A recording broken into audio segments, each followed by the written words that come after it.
बिस्मिल्लाहिर्रहमानिर्रहीम, अस्सलाम वालेकुम। आपका दोस्त सलमान हैदर। दुआ है परवरदिगार से कि उसने आपको और आपके अहले खाना को अपनी हिफ्ज़ो अमान में रखा हो। रात के सोशल मीडिया पर सदाकत अब्बासी साहब का बहुत चर्चा था और कहा यह जा रहा था वो बहुत ज़्यादा मौजू बहस थे। जहन साजी तो पहले ही कर दी गई थी गुज़श्ता 24 घंटों के अंदर के उस्मान डार के बाद ना अब सदाकत अब्बासी साहब की प्रेस कॉन्फ्रेंस या इंटरव्यू आने वाला है और फ़र्रुख हबीब के प्रेस कॉन्फ्रेंस या इंटरव्यू आ सकता है, शेख रशीद साहब का आ सकता है। मैंने भी आपको ये सब बातें बताई हुई ना, लेकिन ऐसा हुआ नहीं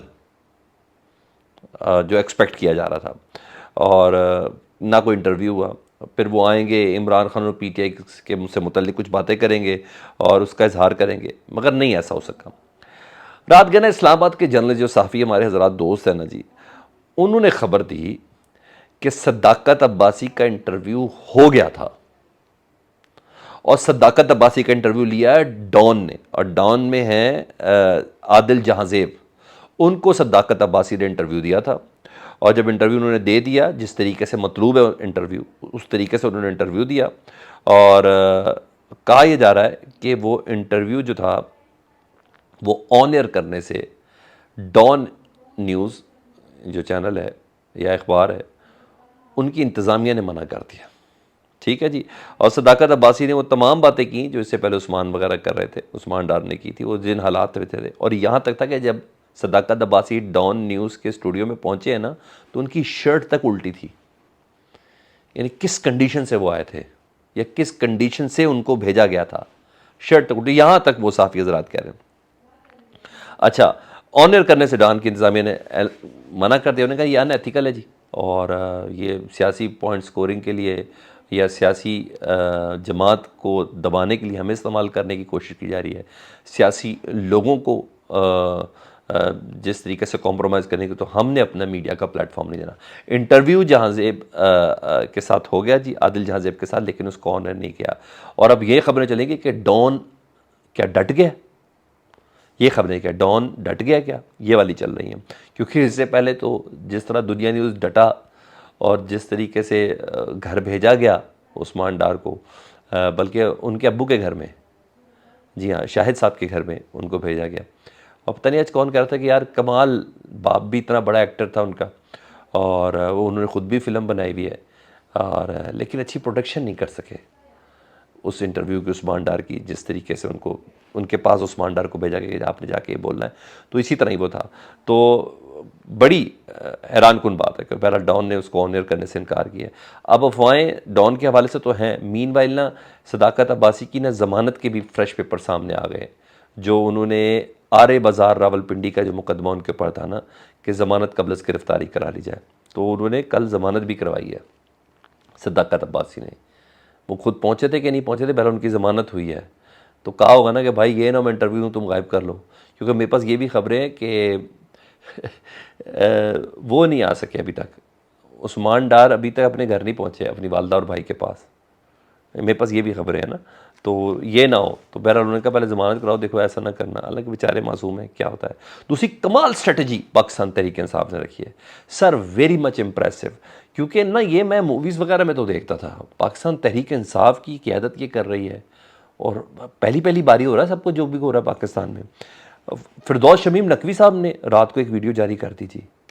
फिरदौस शमीम नकवी जो सिंध के सदर भी थे ना, पाकिस्तान तहरीक इंसाफ के दरीना कारकुन, उन्होंने वीडियो पैगाम जारी कर दिया। उस वीडियो पैगाम में उन्होंने कुरान पाक को सामने हाथ रखा। उन्होंने कहा इस पर मैं ईमान रख के कहता हूँ कि उस्मान डार के तमाम दावे झूठे हैं, उन तमाम दावों की मैं तरदीद करता हूँ।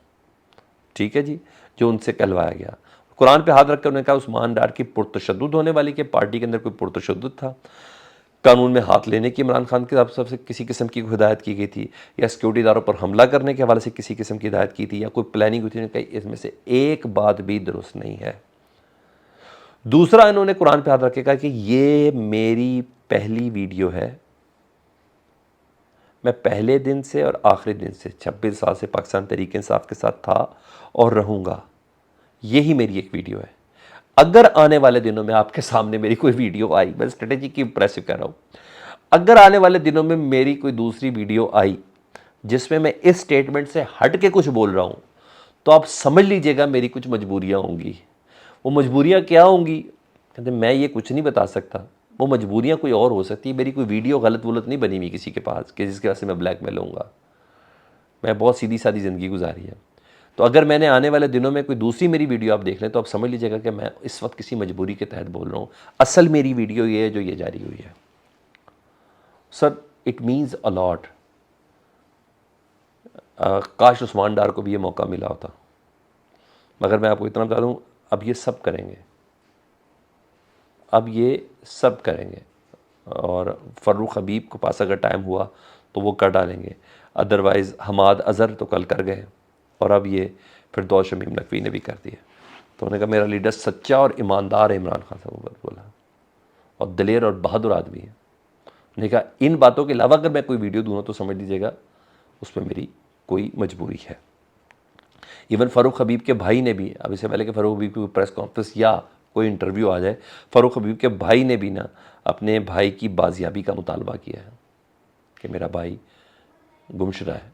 हालांकि फ़ारूक हबीब से मुतल्लिक यह है कि कोयटा में बलूचिस्तान में गवादर के मकाम से उनको ट्रैप करके उठाया गया, उनके भाई को वहाँ से गायब है। यही खबरें अभी तक चल रही हैं।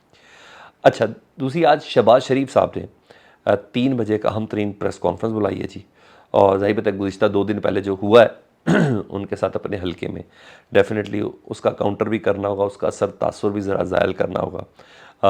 नवाज शरीफ साहब की वापसी से मुतल्लिक उन्हें टेंटेटिव एक प्लान देना ताकि मीडिया पर जो पैनिक है उसका खात्मा हो जाए। वो आएंगे नहीं आएंगे, फ़लाँ दिन फिर आएंगे, फ़लाँ दिन की क्या स्ट्रेटजी होगी, ये सब वो बयान करेंगे।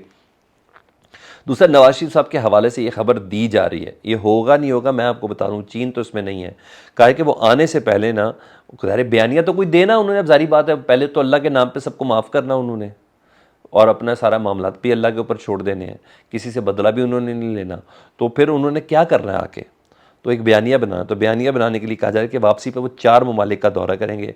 सऊदी अरब, कतर, यूएई और चीन हो सकते हैं। सऊदी अरब तो उम्रा समझ में आ रही है, कतर उनका कारोबार समझ आ रही है क्योंकि यहाँ जाने से रोका नहीं जा सकता। यूएई कनेक्टिंग फ़्लाइट हो सकती है, और इत्तेहाद है ना, हाँ जी, यूएई की कनेक्टिंग फ़्लाइट हो सकती है। और चीन अगर हुआ तो मैं कहूँगा कि हाँ वाकई कुछ है। तो बहर दौरे को कैश कराया जाएगा कि देखें सर, बयानी का हिस्सा बनाया जाएगा कि देखें मैं इकॉनमी दुरुस्त करने के लिए आ रहा हूँ, सरमायाकारी करूँगा, हमसाया हमारे साथ सरमायाकारी करेंगे, इमदाद देंगे, डॉलर देंगे, ये सब होगा। तो ये एक ख़बर बाकायदा चलाई जा रही है जिसका मुझे अंदाज़ा है। ठीक है जी। तो मियाँ मोहम्मद नवाज शरीफ के से हमें सब सुपाक हमने देखने हैं। ठीक है। और पीटीआई के खिलाफ जारी बात है, जहाँ कार्रवाइयाँ कानूनी हो रही हैं, इलेक्शन कमीशन के थ्रू हो रही हैं, सैफर केस में स्पेशल कोर्टों के थ्रू हो रही हैं, इस्लामाबाद हाई कोर्ट का गैर ज़रूरी डिले है, अटक से अडियाला में क्या क्या ये सब चीज़ें हो रही हैं। वहाँ आपको पता है पाकिस्तान में बहुत से लोग पीटीआई को नहीं जानते, उसके बल्ले के निशान को जानते हैं। बहुत सादा दो लोग भी हैं। आप किसी गांव किसी गोठ में देखें ना तो वो उन्होंने पीटीआई नहीं बना का बल्ला है, पर बल्ले पे स्टैंप लगा दो ना, ऐसे ही है ना। तो बल्ले का निशान काफ़ी है। तो इस्तेकाम पाकिस्तान पार्टी नहीं है जेकेटी वाली, जहांगीर खान तरीन साहब वाली, उन्होंने दरख्वास्त दी है इलेक्शन कमीशन को, उन्होंने कहा बल्ले का निशान हमें दिया जाए। अब सारी बात वो दरख्वास्त के अंदर इस्तबदाल आएगा कि क्यों दिया जाए, लेकिन बल्ले, और उनको मिल भी सकता है, ये भी मैं आपको बता दूँ, इलेक्शन कमीशन कुछ भी कर सकती है। और बहुत से लोग मैंने आपको बताया बल्ले को ही जानते हैं, बड़े सादा लोग हैं। वो कहते हैं ना, जब पल्ले कुछ ना हो ना तो और पता भी कुछ ना हो तो अगले की ना आंसर शीट ही ले लो इम्तिहान से। तो ये बल्ला पाकिस्तान तहरीक साहब की आंसर शीट है ना, उन्होंने कहा यही ले लेते हैं। वो कोई कारकर्दगी अभी क्या करना है उन्होंने, जहांगीर खान तरीक साहब ने क्या बताना है कि मैंने क्या क्या किया हुआ है, यही हुआ ना। तो ये बड़ा ज़बरदस्त काम हो गया। तो उन्होंने कहा कि इनका इंतखाबी निशान ले लो। हफीज़ुल्लाह न्याज़ी इमरान खान साहब के बहनोई, बहुत बड़े नाक़िद, लेकिन क्या करें, घर में बेटा अपने मामू के साथ है, यानी अपनी माँ के साथ है। तो उन्हें काजी फ़ाइज़ साहब को ख़त लिखा कि मेरे बेटे हसान न्याज़ी से ना मेरी मुलाकात करा दें, आपकी मेहरबानी। तो वो हसास इदारों के पास है और फ़ौज के पास है। तो काजी फ़ाइज़ साहब को उनके माजी के इक़दामात भी उन्होंने याद कराए हैं। बहरहाल क्या करेगा, एक बाप तो है ना, डेफिनेटली। ये अपडेट सी फीडबैक से मुतल्लिक़ ज़रूर आगा करें। अपना बहुत ज़्यादा ख्याल रखें। अल्लाहुम्मा सल्ली अला मुहम्मद व आले मुहम्मद।